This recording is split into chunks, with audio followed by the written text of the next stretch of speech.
Hello everyone, this is Mikko, and this drawing was really important for me to shoot, and I wanted to film it in this kind of real-time screen recording format for the first half of the painting, because I wanted you all to see just like how crappy my drawings look when I'm planning a painting, because personally, I felt that there has been like huge amount of pressure for me to have my sketches look like presentable or like finished illustrations when I'm planning a painting, and then I'm just like laying out the composition and where I want things to go and what I want to paint, basically. Drawing is planning, and if the finished product isn't a finished drawing, it took me the longest time to figure out that this is perfectly okay. Right in this footage, I'm drawing in a train, and I honestly wouldn't draw that much better if I wasn't in a moving vehicle. I'm not concerned about how other people might see this drawing or what they might think about my drawing skills when I do this stuff.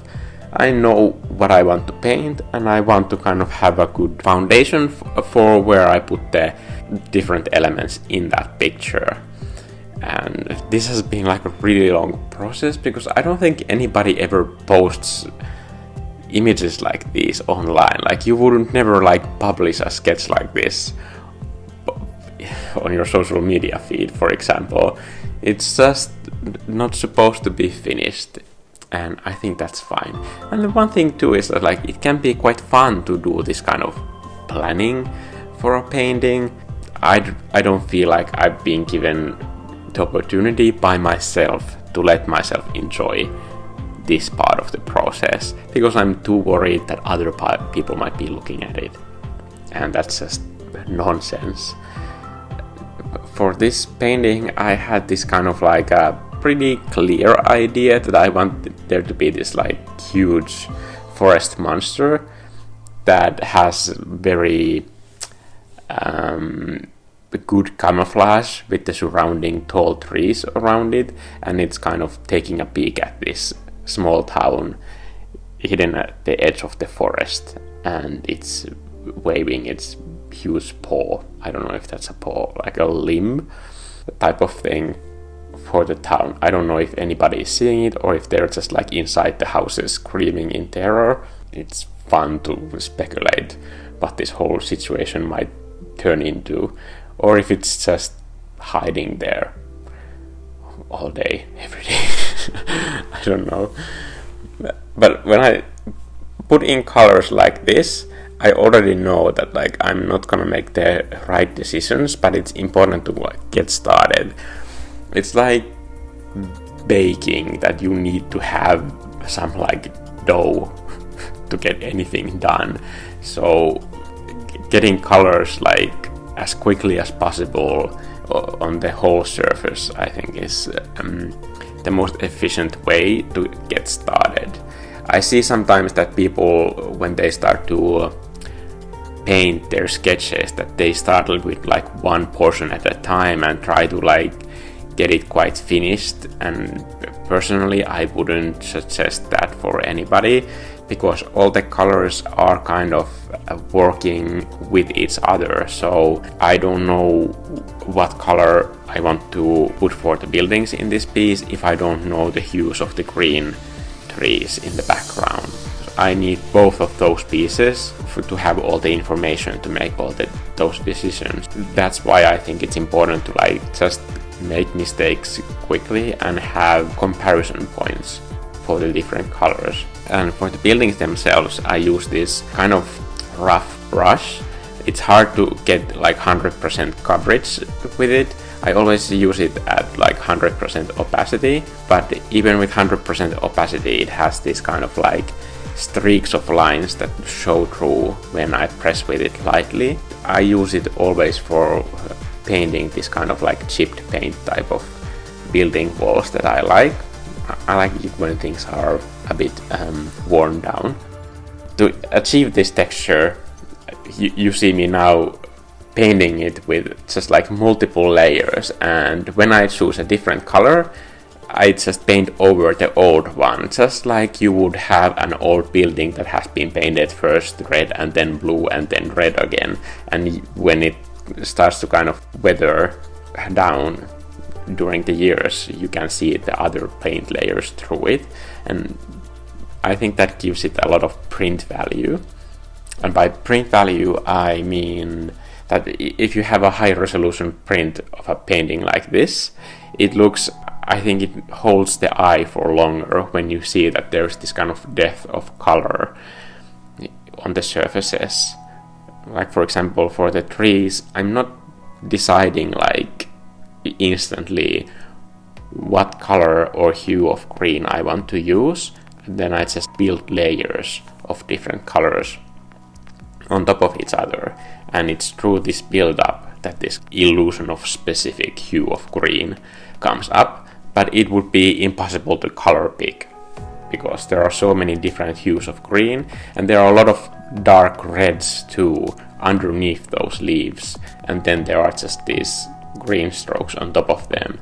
So that combination, I think it makes the color look more rich, and it's something that also gives this monster this warm glow in the foreground right around its mouth region.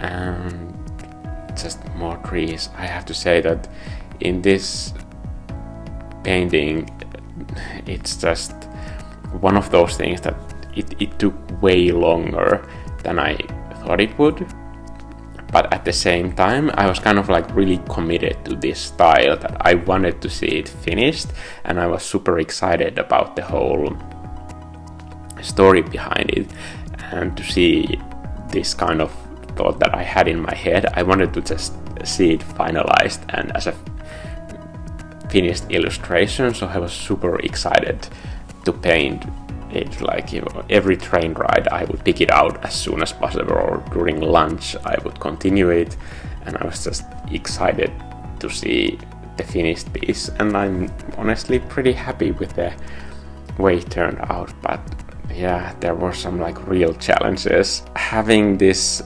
plan does help a lot, because if I didn't have that initial sketch, even if it's not a finished illustration drawing, it still serves a huge purpose for all of this. Because when you look at the initial sketch and then you see this, I didn't really change anything. I already made all of the important decisions there, and that's the purpose of it.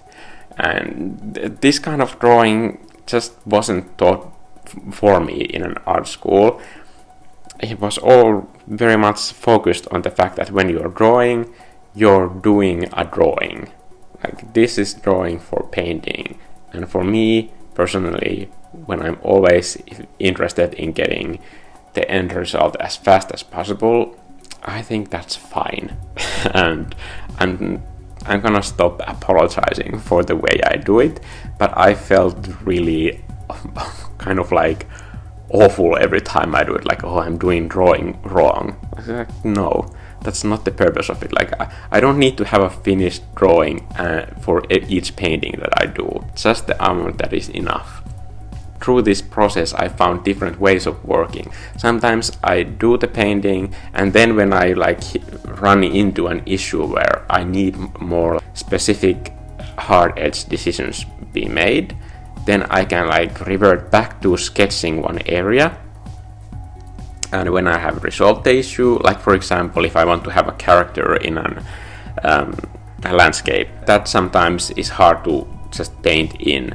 So I might go in with a pencil and then sketch a character in the right size, and then maybe scale it into a position where I see that it fits into the painting, and then continue with the painting, and then also ditch the sketch when I'm done. I've done this many times. Even with paintings that have the lines in them, like, I sometimes go back and forth with like refining the lines, because the colors inform me more that where the lines are needed and where I don't need them. Because painting for me is just constant decision process, and that's part of the fun of it for me. If I have all of the decisions made in the drawing process, the painting won't be as much fun.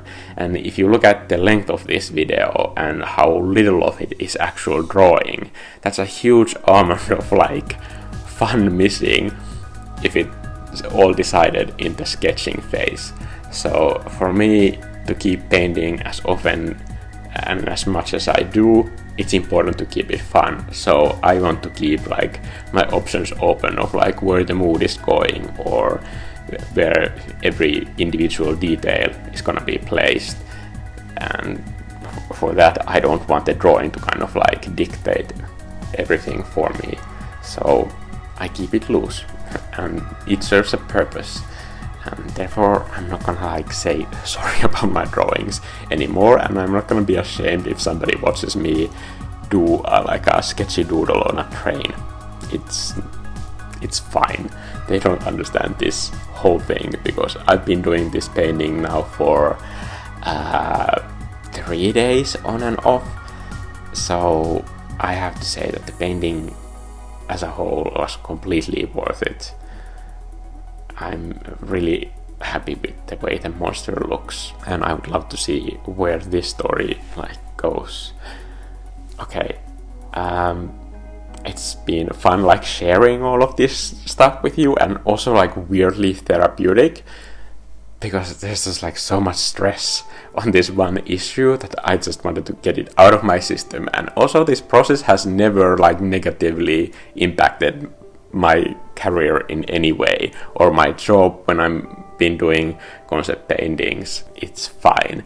And often when I do sketches for clients, I do like quick speed paintings because that's more accurate presentation of like what the finished product is. So it's fine. And I know that there are a lot of people, like especially in the concept art classes that I teach, who have this issue, and I have made the terrible mistake in the first year that I also push this, like you have to have a finished sketch and line art first before you get to paint. That was just bullshit, if I'm completely honest. Whatever gets you to paint more is fine. So I do it sometimes this way. I have other techniques as well, but I hope this like gives some of you permission to just like enjoy the painting if that's what you're into. Okay, I'm Mikko, and I'll see you in the next video. Bye!